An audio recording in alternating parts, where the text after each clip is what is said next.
going on, YouTube family? Thank you for watching another video. How are you guys doing? Today I'm going to do a video showing you guys how to do the cooling system bleeding procedure for the F8X chassis. So let's get to it.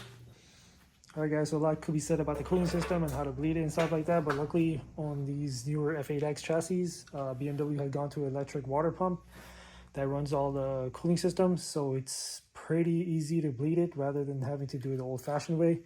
Obviously you got two, one for the actual radiator, this expansion tank right here, and then you have the second one for the charge air cooler. And the electric pump is down here, buried down there. For me, I had to bleed the system because the fact that I did the crank hub, and to do the crank hub, pretty much you have to remove all of this whole front end, all the hoses that go to all pretty much every cooler there is in the car. So for me, I personally had to do this procedure a total of 3 times for my whole system to be completely bled. So depends on what you guys are doing. So this will work if you replace a radiator, if you're replacing the charge cooler, or if you're replacing any of the auxiliary coolers up front, or the whole entire shebang. But depending on how much coolant was lost, you might have to do this a little longer, so just so you guys know. But it's a very easy procedure, not too complicated, pretty easy. So let's get to it. All right, so here we are in the cab of the car. So to do this procedure, as BMW recommends on their service manual, is that the car not just have a trickle charger, but it just have a very high amp source that is charging the battery at the same time while you're doing this, just so the car doesn't die in the middle of this whole procedure. You don't have to necessarily have the whole charger on the car. If, let's just say, you daily drive the car, your battery's like pretty much 115 volts, you should be just fine.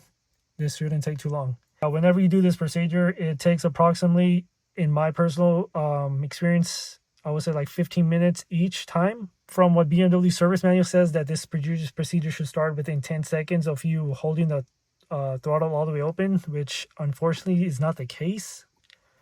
It takes approximately 5 minutes for the electric pump to actually kick on. That's what you hear. So here we go. First step is to turn the ignition on. So put on the brake, ignition running. And what you want is just do not have any accessories running, like no CarPlay, nothing like that, so it will save your battery. Just don't have anything running, like any kind of other accessories. First thing you got to do is turn the low beam headlight on. So turn it on to low beam. Secondly, you want to turn the fan on. You want it at the lowest fan speed setting, which is like the first one. And obviously I already have it all the way up, but you want the temperature to be maximum at 84 on both sides. So this is how you guys want to do this. So I just turned the temperature down just because I've already done this procedure, but anyhow, you need to have both zones on the highest temperature, which is 84 degrees. Ignition power on, headlights are on. And so what you're going to do now is hold the throttle. Sorry, let me get the camera down there. Pretty much just hold the throttle wide open all the way foot to the floor for at least 5 minutes. And within 5 minutes, you will hear the fan kick on. You will hear the fan. And the way the fan works in this car, since it's an electric fan that runs the pump motors, is you hear it go through different speeds. Like, let's just say, like, same thing as saying the RPM. You're going to it holds the RPM at 1000, and then it goes up to second speed, third speed, fourth speed, and then it runs the whole pump for a little bit, and then afterwards it will pretty much wind back down. Same time, you got to hold the throttle the whole entire procedure. That's what I did because that's what worked for me, because I don't know why, for some reason, if you let off the throttle, if you just hold it for 10 seconds like the service manual says, it will not work. This whole entire procedure took me approximately, I would say, 15 minutes or so, but that's the only way to get it done. Anyhow, once you hold the throttle all the way down for 5 minutes, that's when you'll hear the pump kick on, and you'll go through its variable speeds. And then afterwards, it'll run back down and it'll turn back off. And then just hold the throttle, do not let it go, and it will start again for a second time. And after the second time, it will do the same thing, go up to this, different speeds, and then it will wind back down. And after that, I honestly don't recall, but I think there might be a third time. But I think if within 1 minute it doesn't kick back on again, then there's only 2 times that the fan runs during this procedure.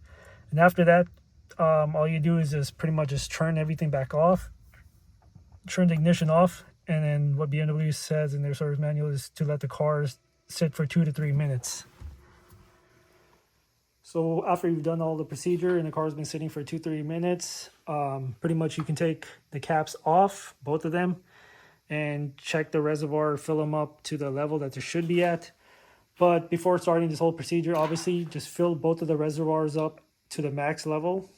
And then afterwards, when he's doing the bleeding procedure, it's going to cycle cooling through the whole system. So the thing is, it will drop in the level inside the reservoirs.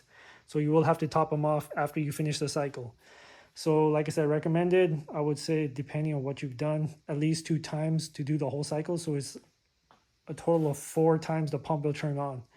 And that should just about clear everything out of your system. And pretty much at the end of it, just top off both the coolant reservoirs. So make a note, do not take the caps off. Leave the caps both on. The system should be closed while the pump is running.